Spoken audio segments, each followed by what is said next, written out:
যেমন আরো স্পষ্ট করে যদি বলি যে গত সরকারের আমলে একজন ব্যক্তি ছিল যে প্রশ্ন ফাঁস করতো, আবার সেই টাকা আল্লাহর রাস্তায় দান করত। তো সে অনেক বড় আল্লাহওয়ালা নামাজি হাজি ব্যক্তি। তাহলে আল্লাহর নবীর এই হাদিসের আলোকে সে কি মুনাফিক? তাহলে এই ধরনের ব্যক্তিরা নামাজ কেন পড়ে, হজ কেন করে, দান কেন করে? মূলত এই ধরনের ব্যক্তিরা তাদের মুনাফিকিকে ঢাকার জন্য ধর্মকে চাদর হিসেবে ব্যবহার করে। সে নামাজ মূলত পড়ে তার মুনাফিকিকে ঢাকার জন্য। হজ উমরা করতে যায়, জালসায় প্রধান অতিথি হয়, দান করে তার মুনাফিকিকে ঢাকার জন্য, আসলে মুনাফিক। তো এই সমস্ত মুনাফিক মুসলিমেরা গোলাম থাকবে না নেতা হবে? গোলাম থাকবে। এইবার আপনি বলেন রাষ্ট্র ক্ষমতা ইসলাম কিভাবে যাবে, তার এবার মাপকাঠি তৈরি করেন, পরিকল্পনা তৈরি করেন। আর যে মুসলমান এই সমস্ত মুনাফিকি থেকে পবিত্র, যার অন্তর সত্যবাদিতা দিয়ে পরিপূর্ণ, মানুষের প্রতি অন্যায় কথা ও কাজ থেকে মুক্ত, ফ্রেশ হৃদয়, আত্মমর্যাদা সম্পন্ন, আত্মমর্যাদাশীল,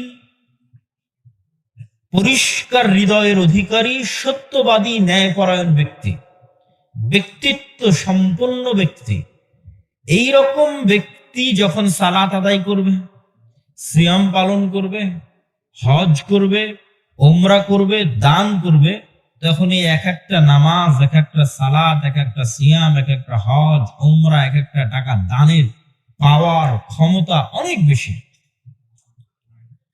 এই ধরনের ফ্রেশ যদি একটা প্রজন্ম আমরা নিয়ে আসতে পারি, তবে সেই প্রজন্মের হাত দিয়ে ইসলাম ক্ষমতায় আসতে পারে। ওই প্রজন্ম নিয়ে আসার জন্য চেষ্টা করতে হবে। আপনি যদি বাংলাদেশের সবচেয়ে সৎ আল্লাহওয়ালা ন্যায়পরায়ণ ব্যক্তিকেও এখন ক্ষমতা দিয়ে দেন, তিনি দেশ একদিন এক সেকেন্ডও চালাতে পারবেন না, কেননা এই দেশের টপ লেভেল থেকে নিয়ে বটম লেভেল পর্যন্ত সব দুর্নীতিগ্রস্ত। এই জন্য তিনি চালাতে পারবেন না। হয় তাকেও দুর্নীতির সাথে আপোষ করতে হবে, না হয় ছেড়ে দিয়ে পালাতে হবে। তাহলে আমাদের রাস্তা কি? সৎ প্রজন্ম গড়ে তোলা। আর সৎ প্রজন্ম গড়ে তুলতে চাইলে শুরুটা হতে হবে অর্থনীতি দিয়ে। টাকার সম্পর্ক সততার সাথে আছেই। আমরা রাষ্ট্রে ইসলামের কথা বলছি, সেখানে টাকার কথা থাকবে না, অর্থনীতির কথা থাকবে না, এটা হবে না। তাহলে অর্থনীতি কিভাবে, কি দিয়ে শুরু হবে? অল্পে সন্তুষ্ট থাকা শিখতে হবে। নিজের রুজিকে, নিজের খাদ্যকে, যা আমার পেটে দিচ্ছি, আমার সন্তানের পেটে দিচ্ছি, এটাকে পবিত্র রাখাকে অনেক বড় চ্যালেঞ্জ, বদ্ধপরিকর হতে হবে যে আমার রুজি, আমার ছেলে মেয়ের রুজি পবিত্র থাকবে, হারাম থেকে পবিত্র থাকবে। আর হারাম থেকে পবিত্র থাকতে চাইলে অল্পে তুষ্ট হওয়াই লাগে। অসম প্রতিযোগিতায় লিপ্ত হয়ে হারাম থেকে বেঁচে থাকতে পারবেন না। যে কোনো অসম প্রতিযোগিতা আপনাকে হারামের দিকে টেনে নিয়ে যাবে। সামাজিক স্ট্যাটাস রক্ষা করার অসম প্রতিযোগিতা, পাড়া প্রতিবেশী কি কিনলো, কি খেলো, তার সাথে সামঞ্জস্য রক্ষা করার অসম প্রতিযোগিতা, কে কত সুন্দর জামা পরলো, কত দামি জামা পরলো, সেটা রক্ষা করার অসম প্রতিযোগিতা। এই প্রত্যেকটা অসম প্রতিযোগিতা আপনার মানসিকতাকে হারামের দিকে ধাবিত করবে। তো এক নম্বরে লাগবে অল্পে তুষ্ট। আর এই অল্পে তুষ্ট হওয়ার আলামত কোরআন এবং হাদিসে সবচেয়ে বড় যেখানে পাওয়া যায়, সেটা হচ্ছে ঋণ বিমুখতার প্রতি আল্লাহর নবীর ব্যাপকভাবে উৎসাহীকরণ। আল্লাহর নবী ঋণ বিমুখতার প্রতি কেমন ভাবে উৎসাহিত করেছেন? রাসূলুল্লাহ সাল্লাল্লাহু আলাইহি ওয়াসাল্লাম দোয়া করেছেন, আল্লাহুম্মা ইন্নী আউযু বিকা মিনাল মা'সামি ওয়াল মাগরাম। হে আল্লাহ, পাপ থেকে বাঁচতে চাই, লোন থেকে বাঁচতে চাই। তো আপনার কি মনে হয় আমাদের নবী মুহাম্মদ সাল্লাল্লাহু আলাইহি ওয়াসাল্লাম সুদের ভিত্তিতে লোন নিতেন তাই এই দোয়া করছেন? না, এটা সুদি লোনের কথা বলা হয়নি, ওর পাঠ আরো পরে। এটা স্বাভাবিক আমরা একজন আর একজনের থেকে যে কর্জে হাসানা নিই, সুদ মুক্ত কর্জ, যে ভাই একটু আমার 100টা টাকা দরকার, একটু দেন তো, 50,000 টাকা দরকার, একটু দেন তো, কালকে পরশু দিয়ে দেবো, 1 মাস পরে দিয়ে দেবো। এই স্বাভাবিক যে কর্জে হাসানা নেই, সেটি থেকে আল্লাহ নবী বাঁচতে চাচ্ছেন। সুদের কথা অনেক পরে। আর এক দোয়ায় রাসূলুল্লাহ সাল্লাল্লাহু আলাইহি ওয়াসাল্লাম বলেন, আল্লাহুম্মা ইন্নী আউযু বিকা মিনাল হাম্মি ওয়াল হুজনি। ওই দোয়ার শেষে বলা আছে ওয়া গালাবাতিদ দাইন, ঋণের বোঝা থেকে মুক্তি চাই। তো আল্লাহর নবীকে সাহাবীরা জিজ্ঞেস করছে, আল্লাহর নবী, ঋণ বা লোনকে আপনি এত ভয় পান কেন? কেন এত ভয় পান? রাসূলুল্লাহ সাল্লাল্লাহু আলাইহি ওয়াসাল্লাম উত্তরে বললেন, মানুষ যখন লোন নেওয়া শুরু করে তখন মিথ্যা বলা শুরু করে। মানুষ যখন কর্জ করা শুরু করে তখন মিথ্যা বলা শুরু করে। এত বড় কথা দিয়ে কি বুঝাতে চাচ্ছি? প্রত্যেকটা কথা আমাদের একটা আরেকটার সাথে সম্পৃক্ত। মানুষ যখন লোন নেওয়া শুরু করে মিথ্যা বলা শুরু করে, তো মিথ্যা বলা শুরু করলে সে কি আর ন্যায়পরায়ণ থাকলো? কথা বলেন না যে থাকলো? যদি মিথ্যা বলা শুরু করে আল্লাহর দৃষ্টিতে সে কি আর নেতা হওয়ার যোগ্য থাকলো? থাকলো না। তাহলে ওর মিথ্যা বলাটা শুরু হলো কিসের কারণে? টাকার কারণে। সেই যাত্রাটা তো হারাম নয়, হালাল, মানুষের থেকে কর্জ নিয়েছে। তো স্বাভাবিক কর্জ আল্লাহর নবী অনুৎসাহিত করছেন, নিরুৎসাহিত করছেন, কেননা সেটি মিথ্যার দিকে নিয়ে যায় মানুষকে। আজকে আমাদের অস্বাভাবিক চাহিদার বলি হয়ে কত হাজারো যুবক, মুসলিম যুবক, ভারত, বাংলাদেশ, পাকিস্তান, আফগানিস্তান, মালদ্বীপ ইত্যাদি দেশ থেকে ইউরোপ, আমেরিকায় পাড়ি জমানোর জন্য প্রত্যেক ধাপে ধাপে মিথ্যা বলতেছে। ওই সমস্ত দেশে যাওয়ার পরে মিথ্যা বলছে, ওই সমস্ত দেশে গিয়ে সেটেল হওয়ার জন্য মিথ্যা বলছে, সেটেল হওয়ার পর বিভিন্ন ইনকামের ক্ষেত্রে মিথ্যা বলছে, বেনিফিট নেওয়ার জন্য মিথ্যা বলছে, অতিরিক্ত টাকা নেওয়ার জন্য মিথ্যা বলছে। এক মুসলিম আর এক কাফেরের সামনে মিথ্যা বলছে। তাহলে এই মুসলিম গোলাম থাকবে না নেতা হবে? আর আজ থেকে 1400 বছর আগে একজন কাফের সত্য বলেছে। আবু সুফিয়ান রাদিয়াল্লাহু তাআলা আনহু যখন তিনি কাফের, বাদশাহ হিরাক্লিয়াসের দরবারে, কোনো লাইভ নাই, ক্যামেরা নাই, রেকর্ডার নাই, কিচ্ছু নেই। বাদশাহ হিরাক্লিয়াস আবু সুফিয়ান রাদিয়াল্লাহু তাআলা আনহুকে জিজ্ঞেস করছে, বলো মুহাম্মদ সাল্লাল্লাহু আলাইহি ওয়াসাল্লাম সম্পর্কে জানেন? উনি একটা কথা মিথ্যা বলেননি। মানে জন্মগত নেতা হওয়ার যোগ্যতা তার মধ্যে আছে। সমস্যা কি? মূর্তির পূজা করতেছে, কিন্তু পার্সোনালিটি, ব্যক্তিত্ব আজকের যুগের মুসলমানদের চাইতে অনেক উপরে। আবু সুফিয়ান রাদিয়াল্লাহু তাআলা আনহুর ওই কাফের অবস্থায় তার যে পার্সোনালিটি, কাফের অবস্থায় তার যে ব্যক্তিত্ব, কাফের অবস্থায় তার যে আত্মমর্যাদা, আত্মসম্মান, যে তিনি মিথ্যা বলছেন না তার শত্রুর বিষয়ে, ওই আত্মমর্যাদা, ওই আত্মসম্মান আজকের যুগের আমরা যারা নিজেদের মুসলমান দাবি করছি তাদের চেয়ে অনেক উপরে। যখন ওই আবু সুফিয়ান রাদিয়াল্লাহু তাআলা ইসলাম গ্রহণ করে নিলেন, শিরককে ছেড়ে দিলেন, তো জন্মগত সত্যবাদিতা তো আছেই, জন্মগত ব্যক্তিত্ব তো আছেই, তার সাথে যুক্ত হলো ইসলাম। এটা কতটা পাওয়ারফুল হতে পারে?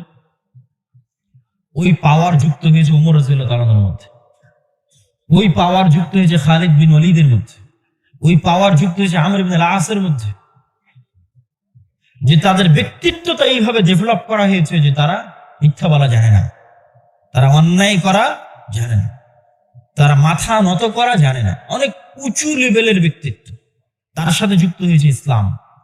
ওই রকম ফ্রেশ অবস্থায় তারা নামাজ পড়ছে, কোরআন পড়ছে। তো তাদের সাথে যদি রোমান আর পারস্য এম্পায়ার তাদের পায়ের নিচে ধূলিসাৎ না হয়, তাহলে আর কার পায়ের নিচে ধূলিসাৎ হবে? কিন্তু ওই রকম ব্যক্তিত্ব সম্পূর্ণ মুসলমান তো নাই। আপনি আপনার আশেপাশে তাকিয়ে দেখেন, নিজের দিকে তাকিয়ে দেখেন, এতক্ষণ তো ওইগুলোরই বর্ণনা দিচ্ছি আমরা।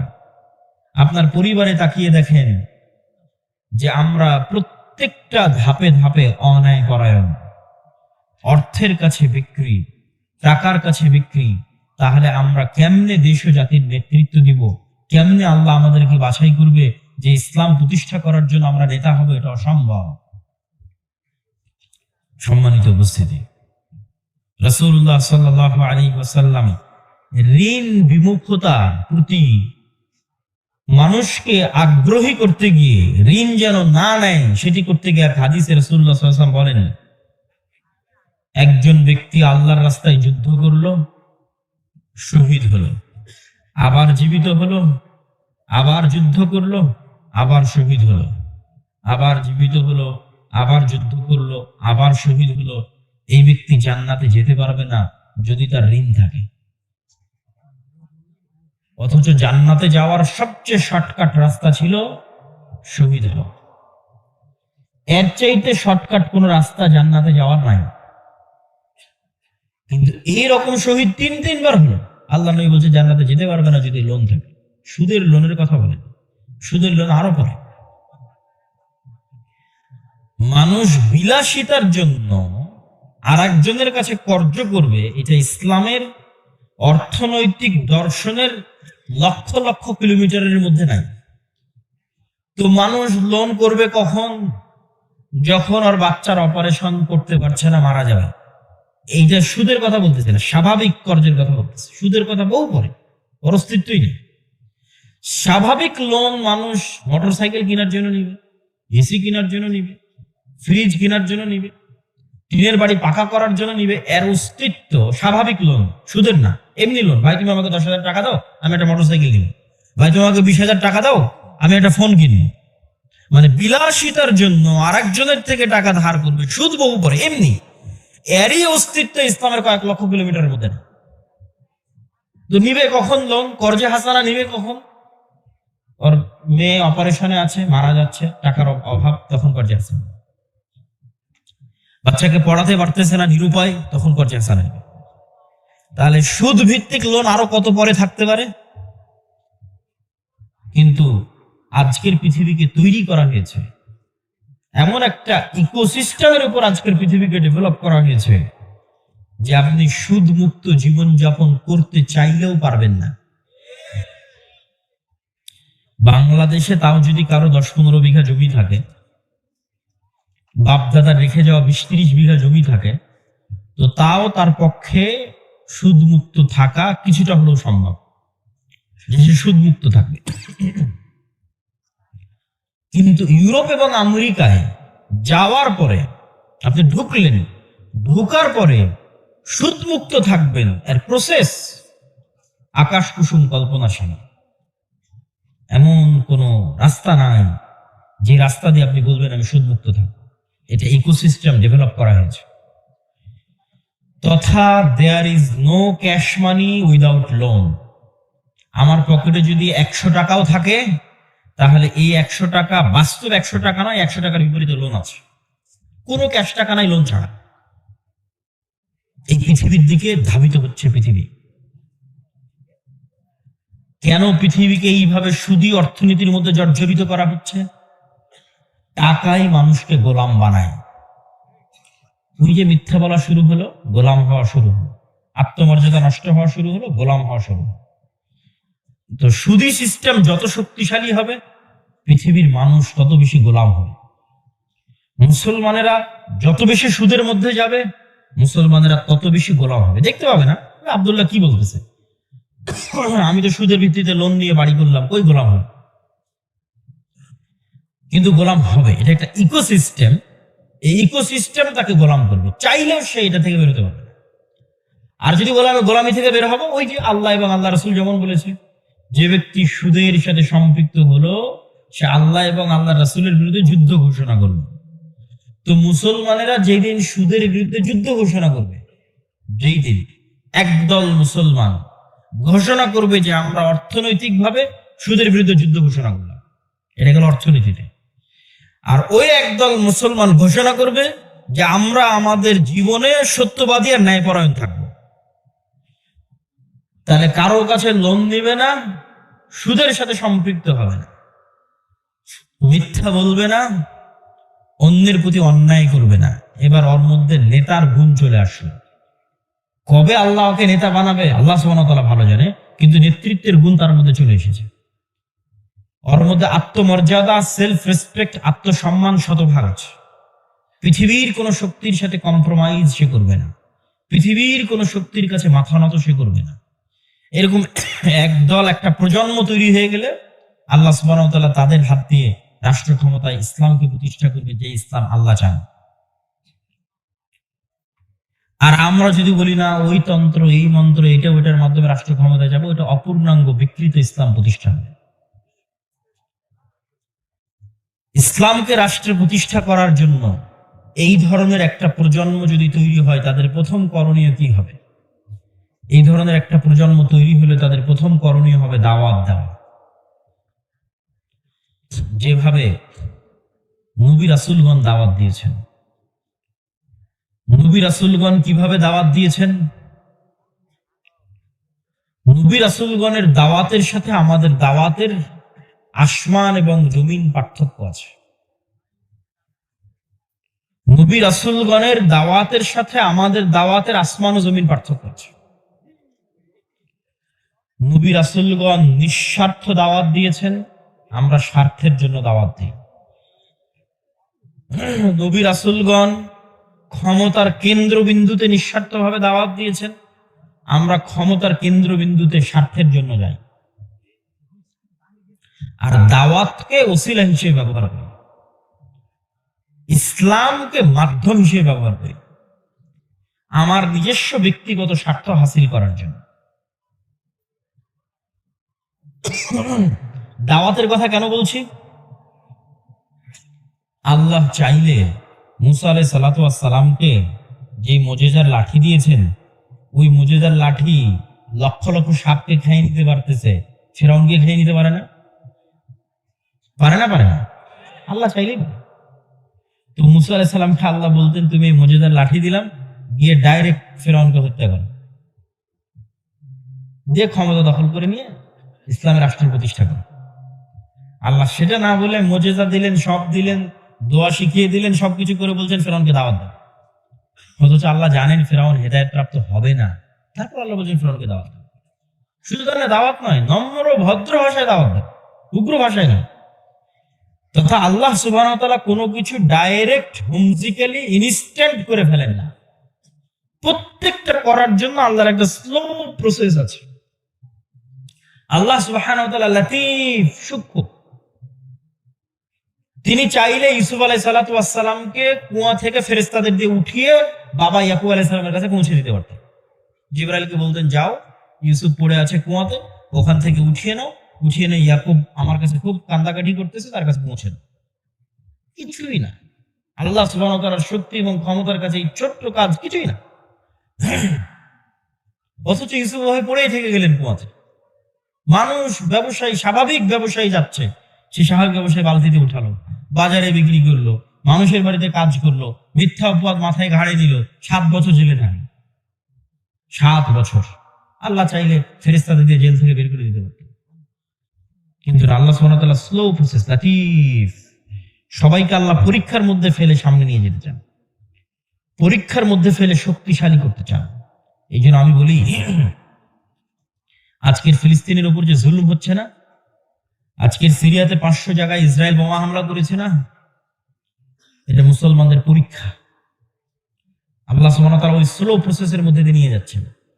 কেননা ওই যে মুসলমানেরা দুর্নীতিবাজ হয়ে গেছে, মিথ্যুক হয়ে গেছে, আর নিজের দিনের উপর কনফিডেন্স নাই, তখন অন্যদেরকে আল্লাহ এদের উপর চাপিয়ে দিয়েছেন, যাতে এরা দিনের আল্লাহর কাছে ফিরে আসে, নিজের দিনের উপর ফিরে আসে, সঠিক রাস্তায় সঠিক পথে ফিরে আসে। পরীক্ষা।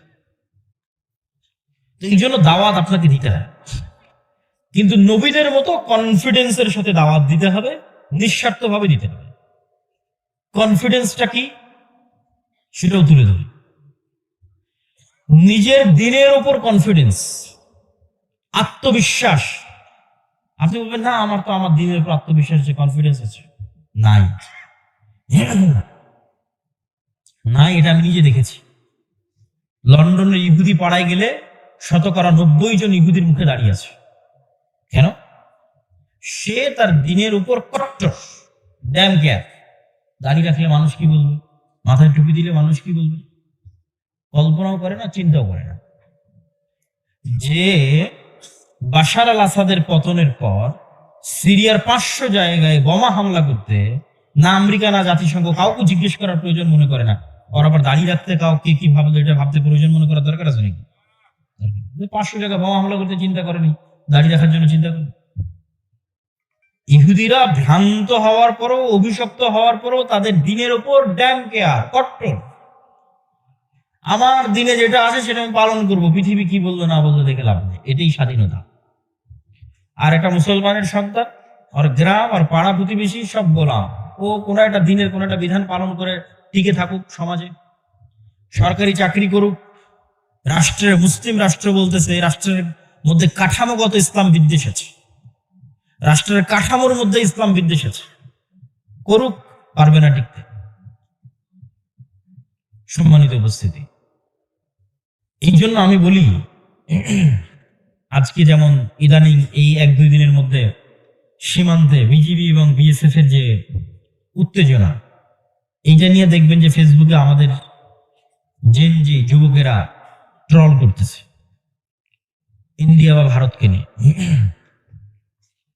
যে বাংলাদেশি বাঙালিরা খুব সাহসী, খুব বীর পুরুষ। আমি এটা অস্বীকার করছি না, কিন্তু আমার প্রশ্ন হচ্ছে,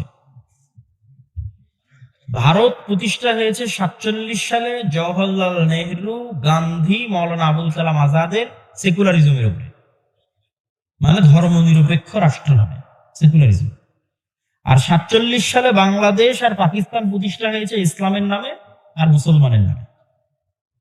আজ 70 বছর পর এই পাকিস্তানের এই বাংলাদেশ পৃথিবীর সবচেয়ে বড় সেকুলার রাষ্ট্র হওয়ার জন্য পাল্লা দিচ্ছে। আর 70 বছর পর যেই ভারত সেকুলার হিসেবে জন্ম হয়েছিল, ওই ভারত নিজেকে কট্টর হিন্দুত্ববাদী হিসেবে পরিচয় দিতে কারো পরোয়া করে না।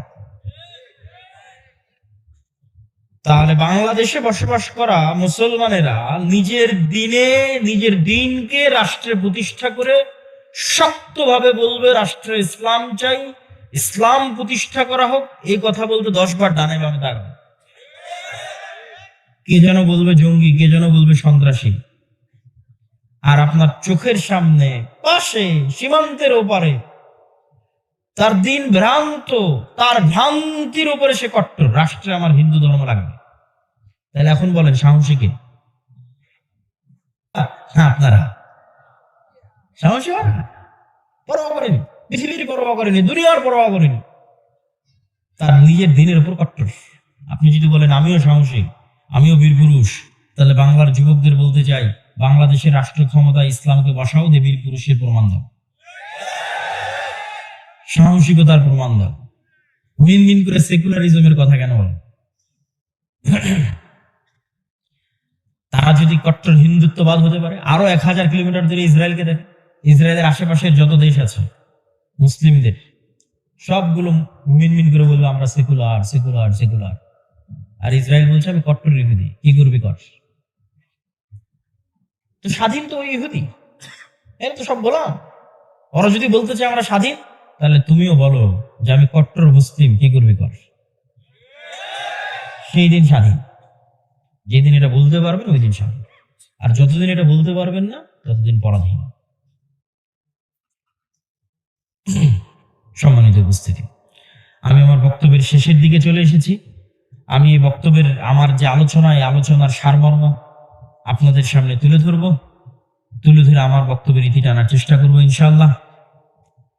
আমার বক্তব্যের বিষয় ছিল রাষ্ট্রে ইসলামের দর্শন কি, অর্থনীতিতে ইসলামের দর্শন কি। রাষ্ট্রে ইসলামের ব্র্যান্ডিং হচ্ছে ন্যায় বিচার, অর্থনীতিতে ইসলামের ব্র্যান্ডিং হচ্ছে অল্পে তুষ্ট থাকতে হবে, হারাম মুক্ত থাকতে হবে। কেন? অল্পে তুষ্ট না থাকলে, হারাম মুক্ত না থাকলে মিথ্যার মধ্যে জড়িয়ে যাবেন। ঋণ বিমুখ থাকতে হবে। মিথ্যার মধ্যে জড়িয়ে গেলেই আপনি অন্যায় পরায়ণ হয়ে গেলেন, নেতা হওয়ার যোগ্যতা হারিয়ে ফেললেন, আপনার আত্মমর্যাদা শেষ হয়ে গেল। আপনি মিথ্যা বলবেন, আপনার ছেলে মিথ্যা বলবে, আপনার স্ত্রী মিথ্যা বলবে, মিথ্যা থেকে শতভাগ মুক্ত, শতভাগ ন্যায় পরায়ণ, এরকম মেরুদণ্ডওয়ালা, শক্ত মেরুদণ্ডওয়ালা একটা প্রজন্ম লাগবে। এবং সেই প্রজন্মকে নিঃস্বার্থভাবে নিজের দিনের উপর কনফিডেন্ট অবস্থায় দাওয়াত দিতে হবে, রাষ্ট্রের কেন্দ্রবিন্দুতে দাওয়াত দিতে হবে নিঃস্বার্থভাবে, এবং নিজের দিনের উপর উইথ ফুল কনফিডেন্স, শক্ত কনফিডেন্সের সাথে রাষ্ট্রের কেন্দ্রবিন্দুতে নিঃস্বার্থভাবে দাওয়াত দেবে। দাওয়াত দেওয়া শুরু হলে পরীক্ষা শুরু হবে, বিপদ আসে। ওই পরীক্ষা শুরু হবে, ওই পরীক্ষার মাধ্যমে আল্লাহ সুবহানাহু ওয়া তাআলা যেভাবে চাইবেন সেভাবে রাষ্ট্র ক্ষমতা ইসলামকে নিয়ে যাবেন, সেটি আল্লাহ সুবহানাহু ওয়া তাআলার ইচ্ছা। আর বাকি যত তন্ত্র মন্ত্র আছে এগুলোর মাধ্যমে বিকৃত ইসলাম যেতে পারে, পূর্ণাঙ্গ ইসলাম, শতভাগ ইসলাম রাষ্ট্র ক্ষমতায় যাবে, এটি সম্ভব নয়। এই জন্য আপনাদের প্রতি উদাত্ত আহ্বান থাকবে, আপনারা আপনাদের ব্যক্তিগত জীবনে চেষ্টা করেন সত্যবাদী হওয়ার, চেষ্টা করেন ন্যায়পরায়ণ হওয়ার। এটাই স্বাধীনতা, এটি আত্মমর্যাদা, এটি আত্মসম্মান, এটি নেতা হওয়া। চেষ্টা করেন ঋণ বিমুখ থাকা। আল্লাহ সুবহানাহু ওয়া তাআলা আপনাদের এবং আমাদের তৌফিক দান করুক, বলেন আল্লাহুম্মা আমিন। আগামী 13 ও 14 ফেব্রুয়ারি আল জামিয়া সালাফিয়া রূপগঞ্জ, নারায়ণগঞ্জ, ভারত, বাংলাদেশ, পাকিস্তান, সৌদি আরব, 4টে দেশের আলেম ওলামা উপস্থিত থাকবে ইনশাআল্লাহ। তো এই ব্যতিক্রম সালাফি কনফারেন্সে আপনাদের উপস্থিত হওয়ার উদাত্ত আহ্বান জানাচ্ছি, বলেন ইনশাআল্লাহ। পাশাপাশি আদ-দাওয়া ইলাল্লাহের দাওয়াতি সফরগুলো আমাদের আসলে রংপুর এবং রাজশাহী বিভাগ কেন্দ্রিকই প্রচুর হয়েছে। এই জন্য আমাদের বক্তব্যগুলো রংপুর এবং